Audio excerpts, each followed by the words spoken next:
have any first-timers here today? Oh, what a surprise. It does look like we have quite a few first-timers here, and that is because we have the John Dubisky, I hope I said that right, High School here, and they are here to learn about entrepreneurship as part of their Entrepreneurship Week. So, do any of you high school students, are any of you like dreaming or wanting to be an entrepreneur someday? Cool, guy with long hair. All right, man. So, I'm picking on you. What does it mean to be an entrepreneur in your opinion? Oh, here, you come on. You sell your own idea.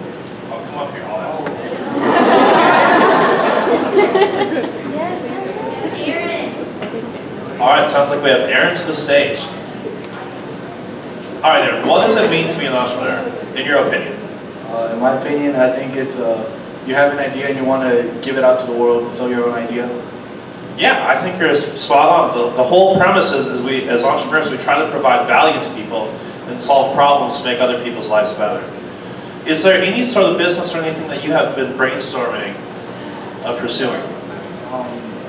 My business idea, I kind of want to start a welding company. A welding company? Yeah, I want to sell creative welding art pieces. You know, they like to do a lot of art in welding.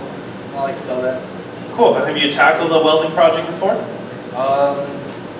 Bits and parts over the summer. You know, my dad's a welder, and I like to try learn how to weld. Cool. And the last question is, do you want to get anything out of today? Any specific questions or thing that you're really hoping to learn from today? Overall, get a better grasp of what entrepreneurship is and what it means to sell your idea to the world. Great. Yeah, I think you came to a great place. We have 2 presenters. All right, thanks, Aaron. All right, that was Aaron, and with everyone here from the John Dubisky High School. So, as you know, 1 Million Cups is an organization that helps and fosters an entrepreneurship community. It's founded by the Kauffman Foundation. The idea is if we get together as entrepreneurs every single Wednesday and talk about our business, ask challenging questions, that we can build better communities and stronger businesses. So, the Kauffman Foundation is founded out of Kansas City, Missouri, and we have over 3,500 weekly attendees with 700 volunteers. I'm a volunteer here myself, and so is Gigi and Monica and Isabel and Michael's somewhere around here, and I think I'm forgetting Chris. But we all come together to help out everyone on Wednesday. And of course, Wendell. Of course we have Wendell. Oh man, I'm going to get fired. Okay, so before they kick me off stage, I would really like to welcome Brass Tacks onto the stage.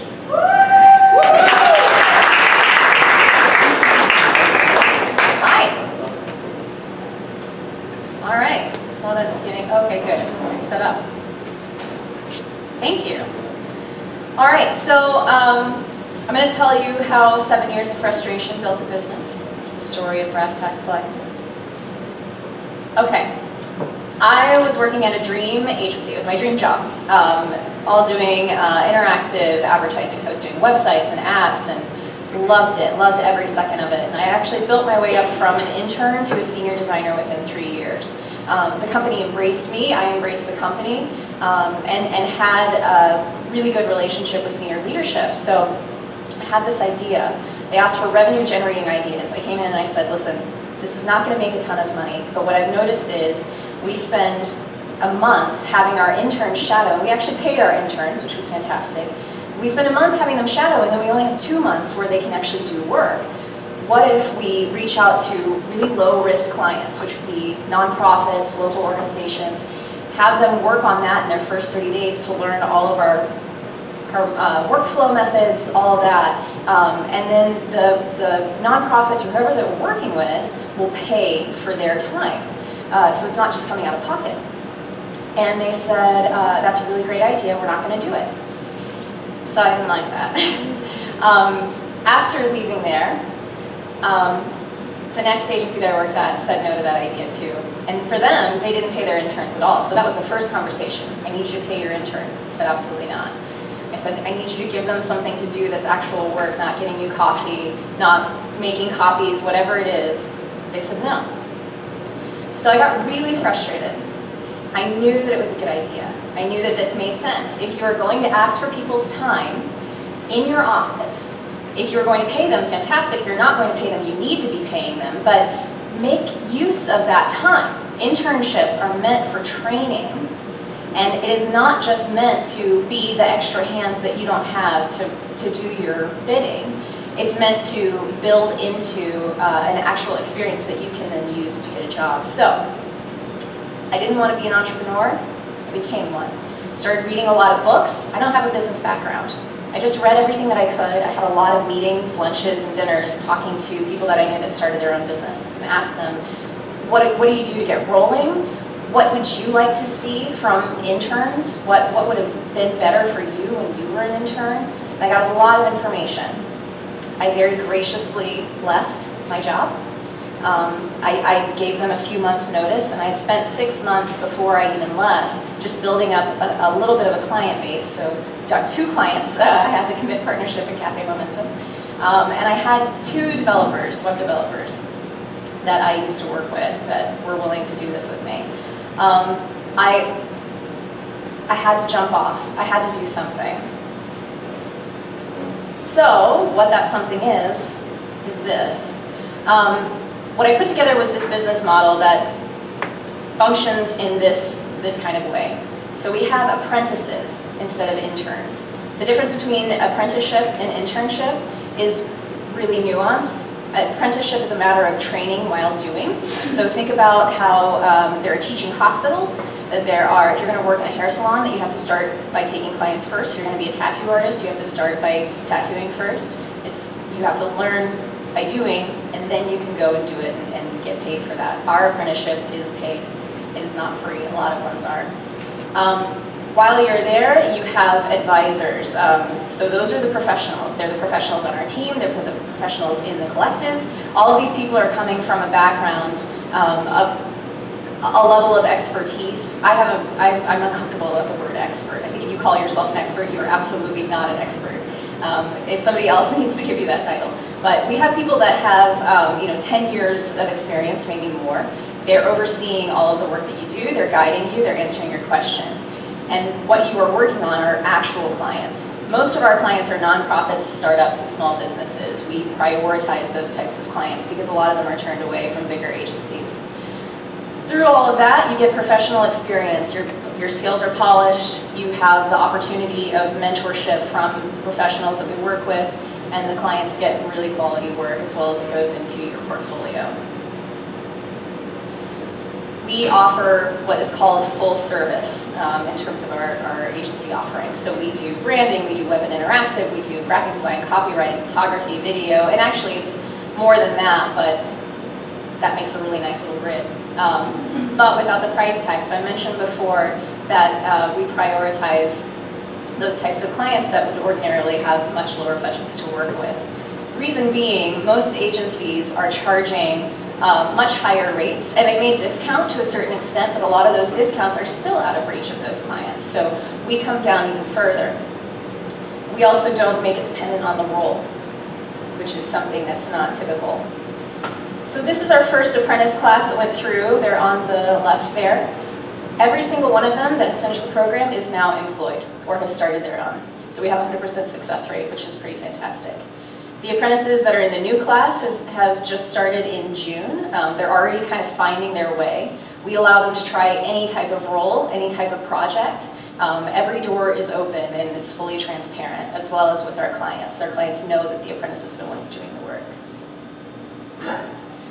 This is our core team of professionals. So we have myself, Mary Kate, who's over here, Cece and Riley. They are our professional core team that's in the office every day. And then we have our collective. So we have partners with other agencies. We have partners that are individuals that run their own businesses. And it's still continuing to grow.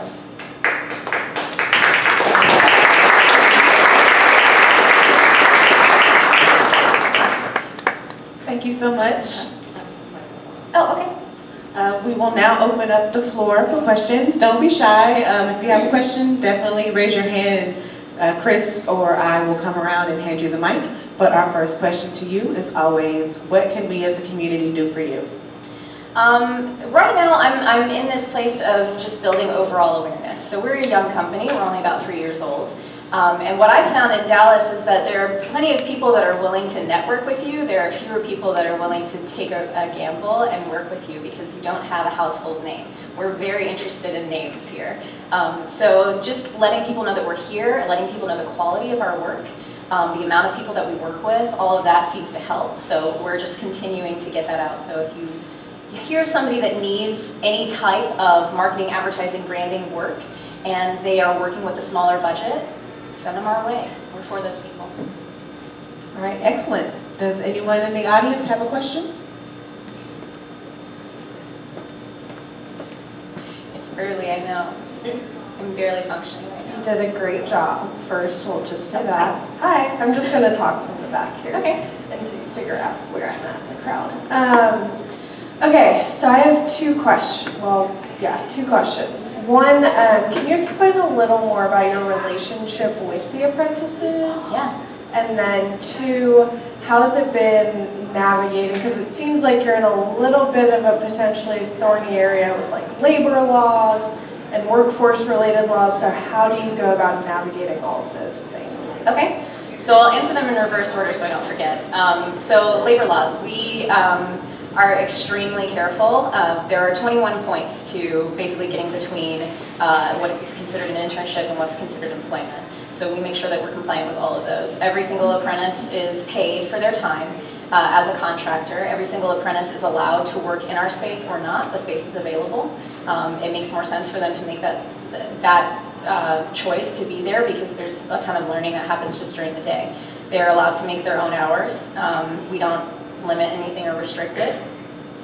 We also are very careful to make sure that we are basically allowing for freedom of choice at any given point. So I mentioned they're allowed to pick the clients that they want to work on, the projects, if they want to change roles, all of that. So the power is really in their hands, and what they get out of it is what they decide to make of it. We provide the experience, and it's their job to take it or not. As far as our relationship with them goes, so we spend a year. Every 3 months we do evaluations, make sure that everything's going well. We have a conversation about how do you want to use the next 3 months. Throughout the whole experience, they are introduced to the clients. They get to present their own work and meet them. They work side by side with us, generally speaking. And we build up a level of rapport that goes beyond what a normal creative director to designer might be, or account manager to account coordinator. We are somewhere in between educators for them and their mentors. Sometimes I guess a little bit of friendship, will start, but I have actually been very careful. In the first year, I didn't really worry about that, and I saw how quickly they become bonded to you. So now what my approach is to make sure that I'm not just completely open doors available, like everybody doesn't come and hang out at my house. But there's still, I treat everybody like humans. If they need a mental health day, they need a mental health day, and there's nothing, we don't shame or stigmatize that at all. I let everybody know that I have a therapist. Most of our team has therapists, and we say, hey, I'm on my way to therapy, I'll be back in an hour. Not a big deal. So we're very open without being completely without boundaries, if that helps. Thank you for that question. Any other questions from the audience? Looks like we've got two. Back here. Yeah. Good job. Thank you. My question is, so I guess the goal now is twofold: to build your agency, and then to also foster a good place for the apprentices. Mm-hmm. Would that be a fair statement? Yeah.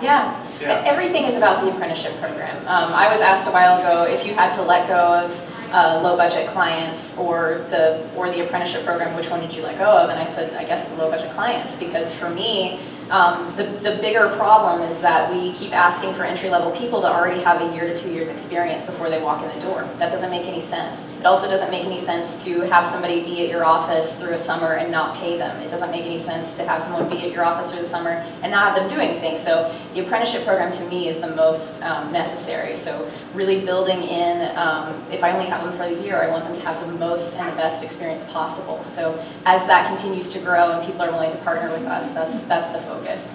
And I mean, it's very noble. It's just, at some point you gotta pay the bills and pay your people. And so, I mean, I guess thus far, you balanced the two enough to, where it's so far so good. But, I'm just, it sounds like, my concern for you would be that, just the focus is so much on the program that, you may lose sight of the, hey, we're a business. Yeah. I mean, I hear that concern, and I probably have that since day one, but what I've been really careful to do is not to grow the team or a number of apprentice spots or anything like that until we have the business. So we built from, in the first year when it was just me and a couple of professionals that were working to build up our client base, we made $150,000 in revenue. This year we'll be making $400,000 and continue to go up. So we've grown exponentially each year, and I'm careful. I don't want to be in a position where we have to, definitely don't want to go out in full, but I don't want to have to not be able to take care of everything we need to take care of. So that has been, it's something that weighs on me, as we make moves, and I want to grow bigger, faster, but I also have to curb my impatience with making sure that the business is expanding before we do anything big. Yeah. So first I want to say I really loved your presentation, and I really love everything that you guys are about. I have two questions. So my first question is, after you had read and done your research and talked to people, what was your next step in beginning the actual process of starting the company? And my second question is, how young do you take apprentices? Okay, so again, backwards order so I don't forget anything. How young right now, we don't necessarily have an age limit. I need to see the work. If there's something that they can come in with, some kind of rough skill that I can polish, that's what I'm looking at. Generally speaking, we haven't had anybody younger than 21. But that said, we're looking at putting together a summer program rather than the full year apprenticeship to allow for high school students and early college students to participate. So that should be, I really wanted to open it up this summer. But again, just like what we were talking about, I don't want the program to exceed before the business does. So we may be looking at next summer instead. So the first question that you asked, what did I do after I met with everybody? And I heard from somebody that this is not the right next step to take. I disagree. I wrote a business plan. I got the book Business Model Generation and a couple of other ones, Lean Startup and things like that, and spread out. Took me 2 days, which may be accelerated, I don't know. I didn't have the financials together, which I think is probably what people would normally wait on, and I think that's fine. But I put together what it is that we were going to be doing, who our core audience, people were, what the core values, all the things that we were going to put together, and then started accidentally pitching that by asking somebody to review it, and then he, without telling me, put me in a pitch meeting to go through it. So that was kind of trial by fire, but it worked, and I was able to modify it based on the feedback that I was getting from other people. So that was my next step. Yeah. All right, we have time for a few more questions.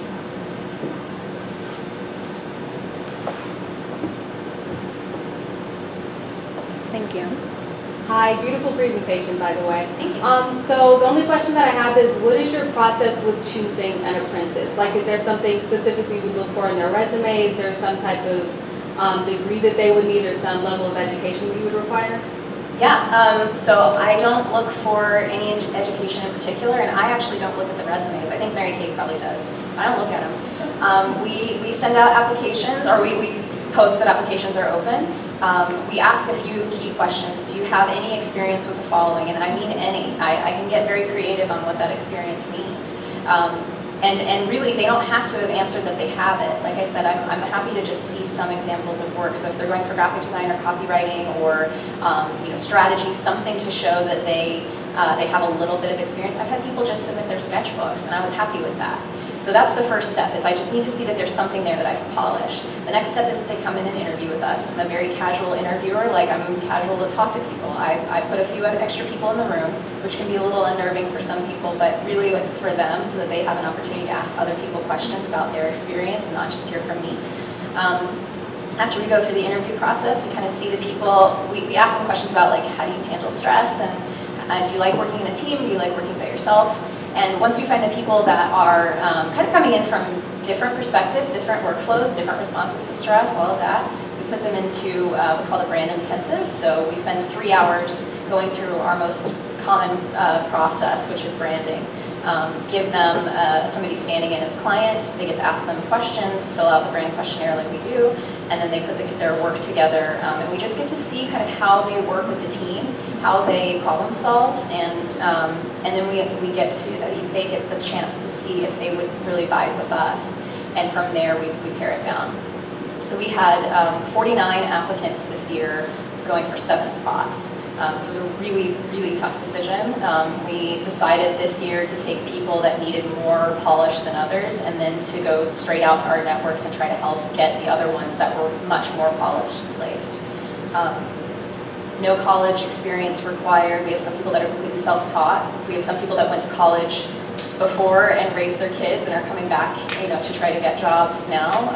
So it's really about the individual and what they can do, their capacity to learn and be kind of shaped, and then seeing how they will interact with each other. Because you can't pick your teams whenever you get out into the world unless you start your own business. So that's our process. We have time for one last question, but before we get to that question, I have a question of my own. Okay. How did you come up with this name, Brass Tacks Collective? Okay, there's a PC version of this story, and then there's the real story. So I'll tell you the PC version. Getting down to brass tacks is a business term that gets said all the time, and I was starting to use it a lot. And I was talking to a friend, telling them how I actually was going to start another business before this with a partner, and I saw very quickly that partner fully intended for me to do all the work and for him to take all the money. Not into that, so I told him no. And I wasn't quite as gracious in that departure, and so I was talking to a friend and told him that whole story, and he said, never mind what he said. Anyway, he used the phrase brass tacks again, and I thought, okay, there's something to that. There's something to the fact that I've been saying that and everything, and I kind of looked up what it meant, because I knew that everybody had been using it as like, let's get down to basics or whatever, but when I found out more about that phrase, it made a lot of sense for what this is, the Brass Tacks Collective. We are getting down to foundations. We are kind of stripping away everything and just sort of exposing the tacks of the house, and so it seemed to fit. Thank you. And our last question will come from Wendell. Hey. How you doing? My question is kind of like, where do you find, or where do you go to reach your apprentice people? Yeah, so we go on a college tour. I just go to the colleges and talk to them like people. We have applications open on Facebook and LinkedIn so people can find us. Some people just meet me somewhere and we start talking about something, and that leads to either them applying or them recommending someone to apply. So they kind of come from all over. I've also had people that like I have no idea how they found us. It like wasn't from Facebook, wasn't from LinkedIn, and they applied anyway. So I'm not entirely sure like what's out there in the ether, but yeah, that's generally what we do. Thank you.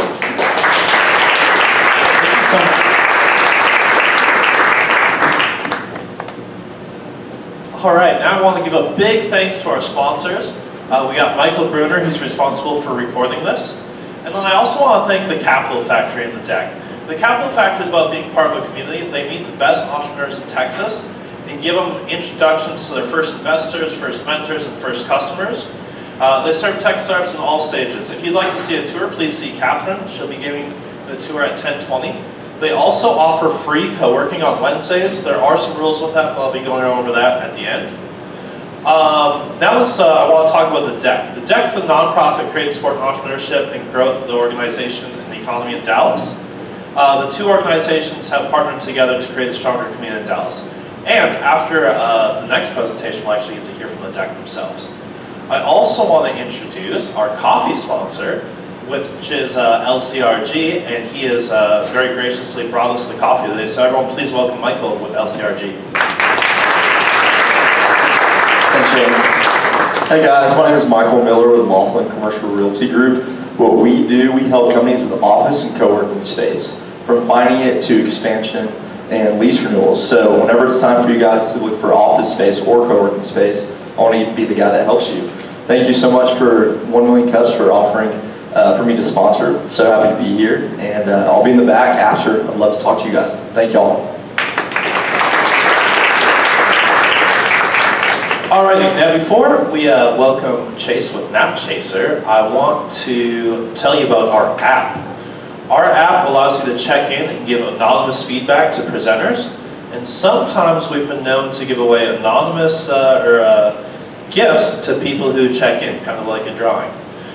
Today though, I'm going to be giving away a cup to anyone who wants to play an entrepreneurship trivia. Okay, can anyone raise their hand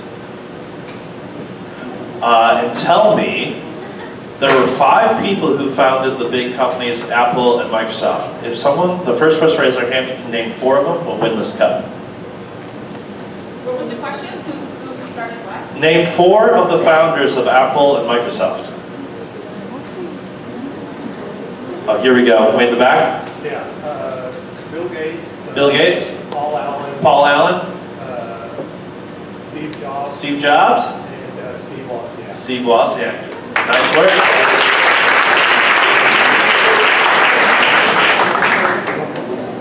Alrighty, now can we give a big, warm welcome to Chase with Napchaser.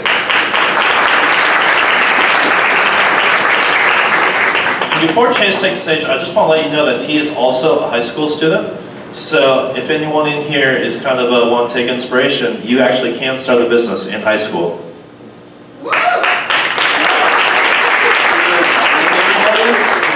Okay.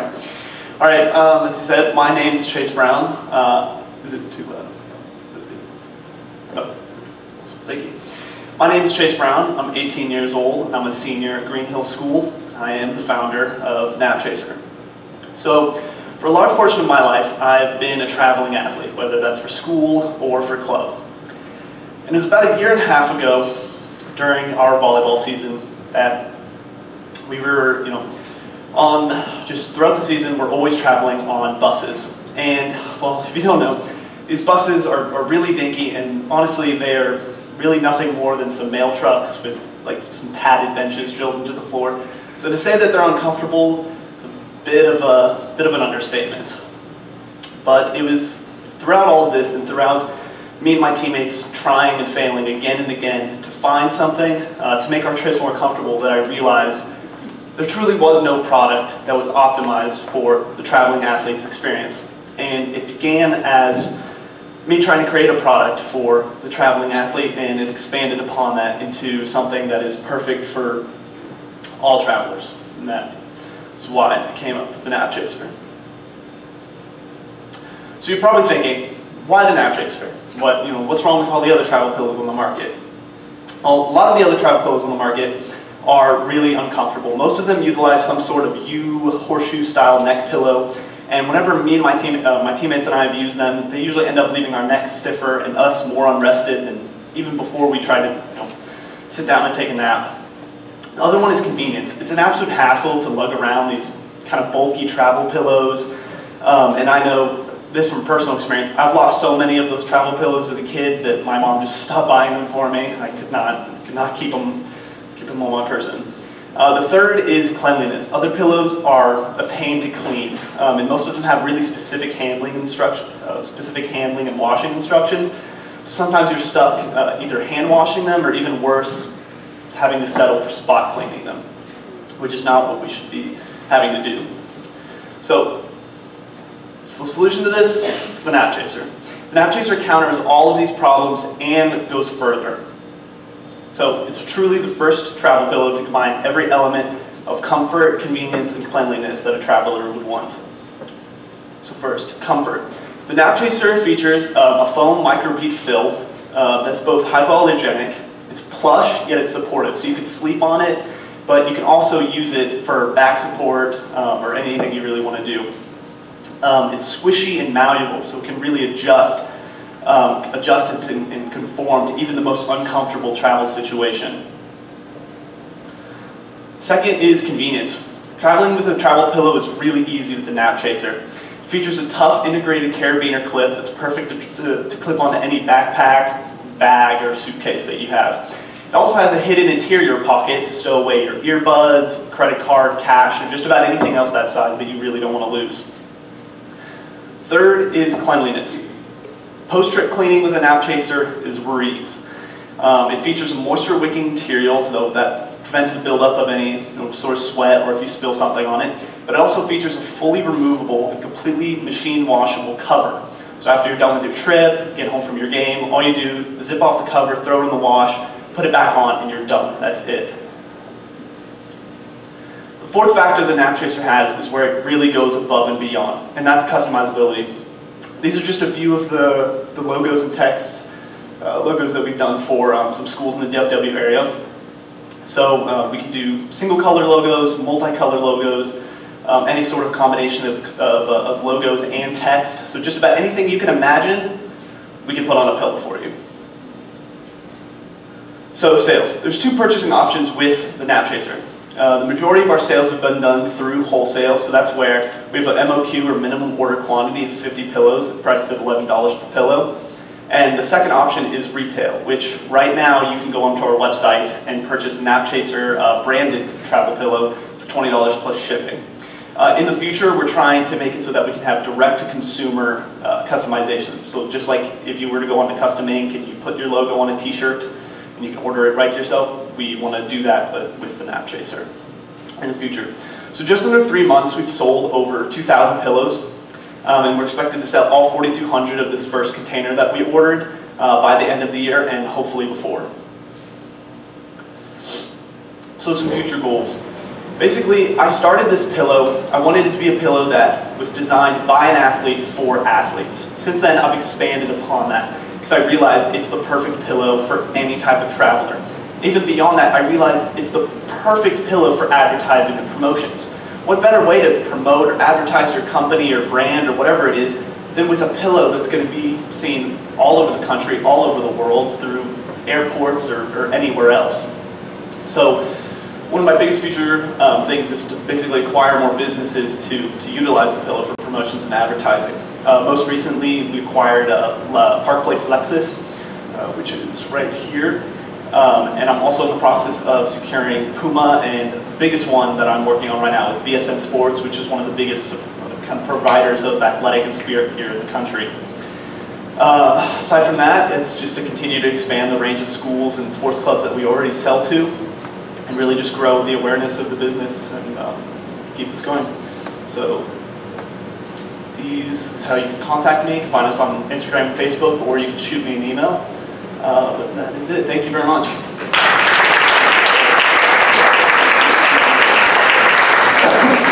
Thank you so much. We will now open up the floor for questions once again, but our first question to you is, what can we as a community do for you? Okay. So really, it's a young company, so really just exposure is everything. If you talk about the pillows, you mention the people, if you're on sports teams, club teams, wherever, mention it to your coach, mention it to your director, whatever it is. I just want to grow this brand and bring this pillow to travelers everywhere, because it really makes the traveling experience for athletes and just about anybody else a lot easier and a lot more comfortable. So that's one of my biggest goals. Nice. Does anyone in the audience have a question? Hi there. Right here. Yes. Oh, yes, ma'am. Can you quickly, this is probably a long a story, but quickly tell us a little bit about your manufacturing journey, how you found, someone to make the pillow, and your research and all that. Yeah, absolutely. So it was about It was about a year and a half ago that I kind of began this hectic journey. I like to say that just about every problem that somebody could encounter, I encountered, unfortunately. One of my biggest regrets is switching into Spanish freshman year, not continuing to take Chinese, because that's obviously the language barrier is very difficult. But as soon as I came up with this idea and I realized that there had to be something, I obviously started working on a prototype. I immediately got onto the internet. In my room, I have a ginormous stack of entrepreneur magazines that I just kind of have always read. But I immediately got onto Alibaba. I started narrowing down my options, asking for samples from different places, seeing if they could adjust it like this, and do what I wanted to do with it. And it even involved me and my mother taking a trip to China to narrow down our manufacturers, make sure everything was in working order, and that we just liked everybody that was running everything, and so to basically minimize the amount of problems we would have in the future. But that's essentially how manufacturing and all that ended up working out. Yes, ma'am. Does anyone else? Hi.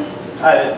How's it going? Good. How are you? Good job. Thank you so much. I have another question about manufacturing. How much do you pay per unit, and how much profit are you getting? And how did you get the money to start your company? So let me go. Like you backwards order, so I don't forget. So my mother, the company is made up of me and my mom. She's the sole investor in the company for right now. So basically, we order by the container. There's 4,200 pillows in a container. Price per pillow in the container, I'm not entirely sure of right now, but I know that the pillow, like the pillow here with the cover, the carabiner on it, and printed is somewhere between $5 to $6 because it's kind of varied a lot, especially after tariffs and just material charges have kind of changed and fluctuated throughout a period of time. But there's about that, and then I sell them for $11 per pillow. So there's that profit margin. But I've sacrificed definitely plenty of times profit margin just to secure a sale. I've dropped my price sometimes, but usually I try and stick to $11 per pillow so I can kind of grow it. Yeah. All right. Yes, ma'am. We have a question over here. You go ahead in the back, it's fine. Oh, okay. Hi, congrats on your success. Thank you so much. I have kids, so I'm just curious, are you going to college? Okay. Yes, ma'am, I am. Okay, and then, I mean, not that you have to, I was just curious.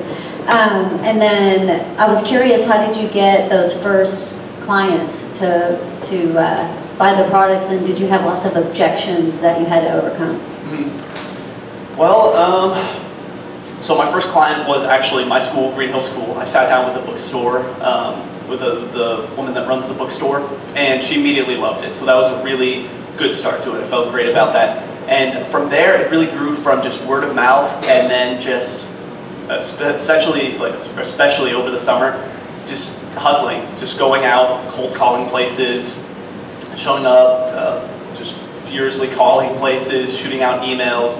I realized that the largest volume of just messages I could send out would just boost my chances of somebody replying, somebody getting back to me. So that's really how I've grown it so far. But word of mouth and referrals is really, really prominent source of things. So. Oh, hey. Great presentation. It was really good, but I don't know what the product is. I don't know how it works. I don't know how it compares to other products that are out there. So I just wanted some clarification. Show us how it works. Show us what it looks like. Take this. Okay, cool. Actually, y'all can pass these out, I guess. Everybody can kind of see them. Pass these out. That's one. Okay, so we'll clarify what it is. So Napchaser, it's a travel pillow. It's a patent pending, fully customizable travel pillow. I kind of went over most of the major problems with the other travel pillows on the market. So yeah, that's the removable cover right there. So that's the microbead inside pillow. Yes. Do you remove it when you're using it, or leave it in? No, you leave it in the cover. Yeah. It's a little it's a little difficult to get back in, but if you do, yeah. Okay. But Yeah, what exactly are you confused about? I'm sorry.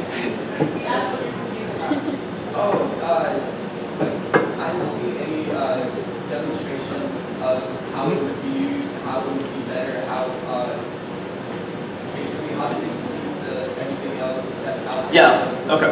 Price and do you have any like testimonials or anything? Yeah, questions. Okay. Okay, so this is Napchaser. It clips really easily onto your bag. It's really tough carrying a clip. I knew I had to make it really tough because I knew, I mean, even kids my age, the first move somebody makes as soon as they pick this up is they want to throw it at somebody or hit somebody with it. So I knew this had to be a tough clip, and I needed to make sure it did not break. So that's one of the biggest things. So it's really easy. You can clip it onto your bag, you sleep with it. If you're ever in an uncomfortable kind of situation, best kind of example I like to think is if you're on a bus and you're having to sleep against a window, that's always really difficult. That's why a lot of other travel pillows on the market don't allow you to do that. The neck pillow, you can't get against the window. This, you press it against the window, just presses right in perfectly. It's really comfortable to sleep on. And then as soon as you're done, you just unzip the cover, take it off the pillow, throw it in the wash, put it back on, and you're done. And the interior pocket is on the inside. You just unzip and the interior pocket folds out. You can put whatever you want inside of it. And then we print directly onto the cover. And that is the Napchaser. That's what, I have a design and utility patent filing on this. So I had to do all the sketches and everything for that to assure that that was all secure. Yes, I haven't seen the product completely yet also, but I think probably one of your best features is the compartment to put stuff. Yes. Because your target market are people with sweatpants on, you know, yeah. Retainers, glasses, money, yeah. you know, I mean, that's being able to have a easy place to store that stuff and not lose it. And it's right on, and you're sleeping on it, so no one's going to be messing with it. Yeah, so, again, I don't know what it looks like, but that may be something you really want to develop, that part of it, make it more conducive to, well, I don't know how, you know, put clips for keys inside, you know, pockets made for credit cards, made for money, you know, just, other than just having a little pocket, which is really nice, I think maybe want to develop that part, that feature of the product specifically.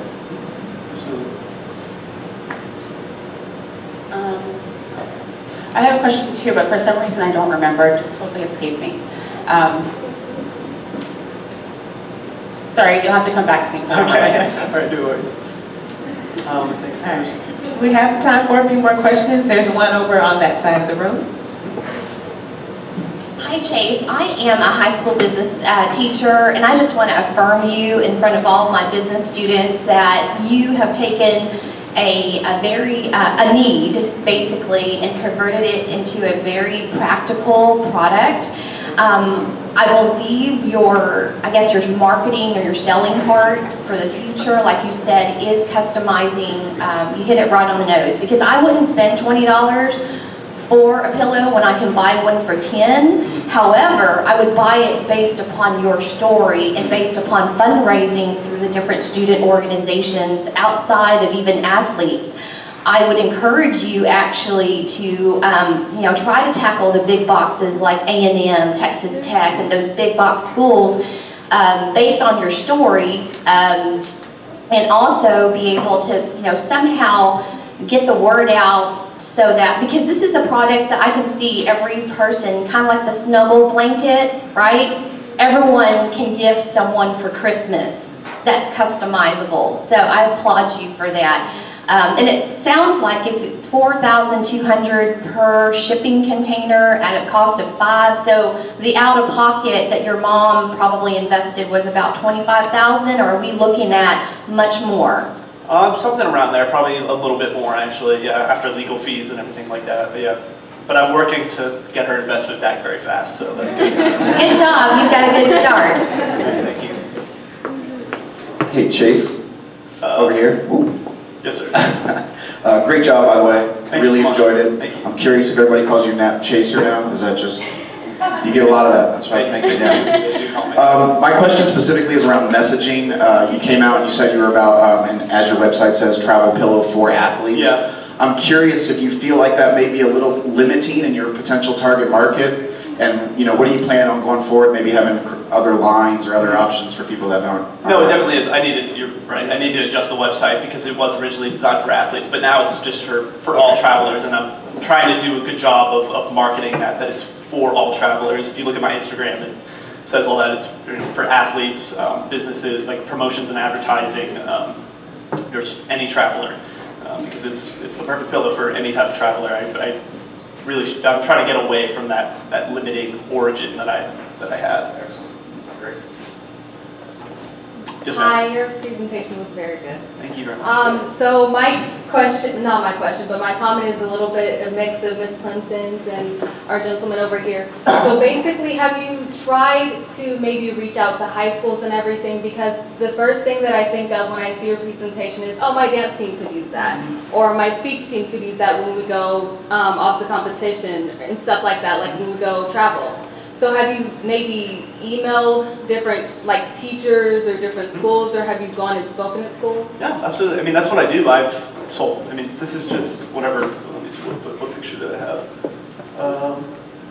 This.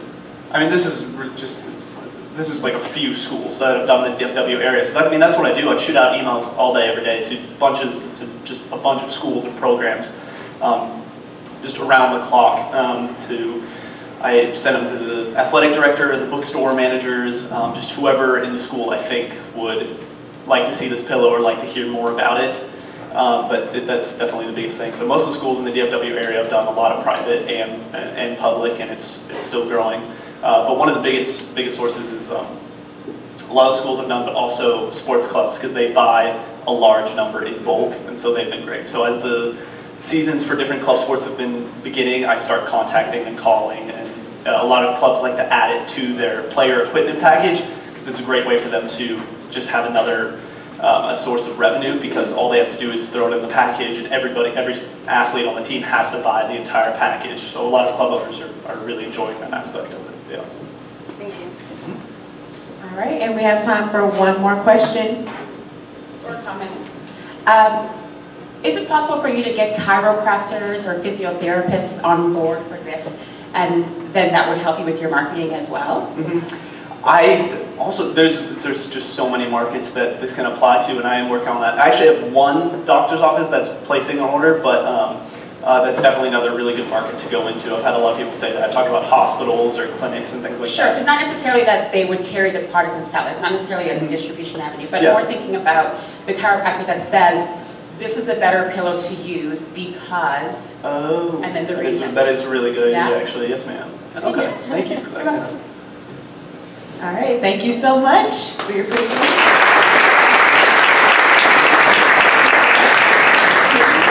All right, before we chase off stage, I do want to ask him one or two more questions if you want to keep your mic on. Since you are a high school student, I do kind of want to know if you have, or what your very first steps were. Like, so you're just a high school kid, you got friends, right? Probably a lot like some of you in the audience.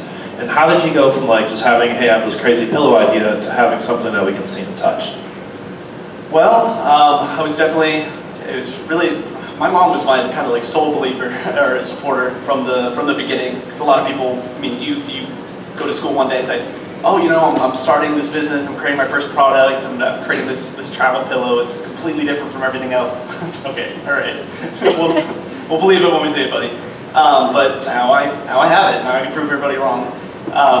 So it's a hectic process, it's a long journey, especially while I was still in school. It's really difficult to balance school, obviously, and running the business. So my mom has been really helpful in kind of taking care of the day-to-day kind of tasks and operations, especially while I've been in school. But obviously, when I have time during the week, or on the weekends, and especially during the summer. I ran nearly everything. So I'm kind of living proof. It's possible. You can do it. Every single one of you has the capability to do it. You just have to, as cliche as it sounds, you just have to believe in yourself. Don't let anybody else discourage you. You can go out there and do it if you have an idea and you believe in it enough. Thanks, Jason. I think that's great advice. My one piece of entrepreneurship advice to all of you out there is just do it. And this applies to everyone, not just the high school students. Like us as entrepreneurs, it seems like sometimes we wait for permission. Well, no one's going to tell you, hey, it's okay to go start your company. You know, get there, start your, you know, sew together a prototype of a pillow, hire some interns, or, you know, write some lines of code. The trick is just do it because no one's going to give you permission. So that is all for today, but I do want to bring up Jigtesh with the deck to talk about the Dallas Entrepreneur Center.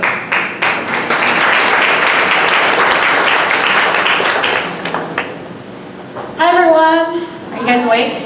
Yeah, a little bit. That was a really great presentation. Amazing companies. You guys should definitely look into them, see how you can get involved. I'm Jigna. I'm with the DEC, which is the Dallas Entrepreneur Center. We actually help businesses start, build, and grow their business, or entrepreneurs help them. And we actually have a few innovation hubs all around the Metroplex. One being here, which is in partnership with the Capital Factory. And what we do is we help entrepreneurs with education, with mentorship, community, and advocacy. So we're here to help. We're a nonprofit, and we're here to help any entrepreneur who wants to start their business.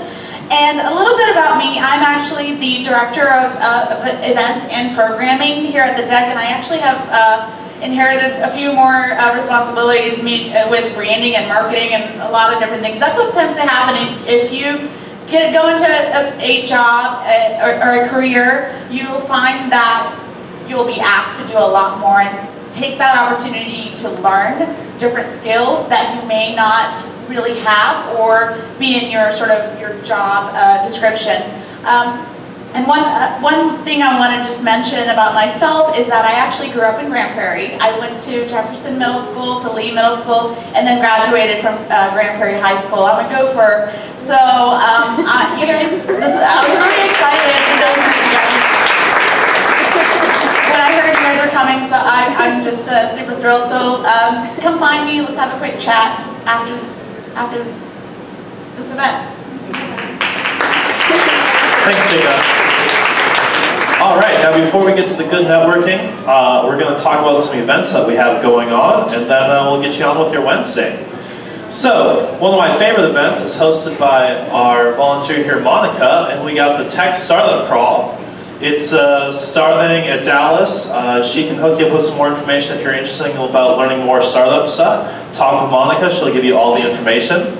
Again, thank you to the John Dubisky High School for coming here today. And if you want to co-work at the Capital Factory after today, go sign in at the front desk there, and Jessica will be giving a tour at 10:20. Again, thank you so much for coming out on Wednesday. I really appreciate everyone here, and on behalf of all the 1 Million Cups team, thank you for coming.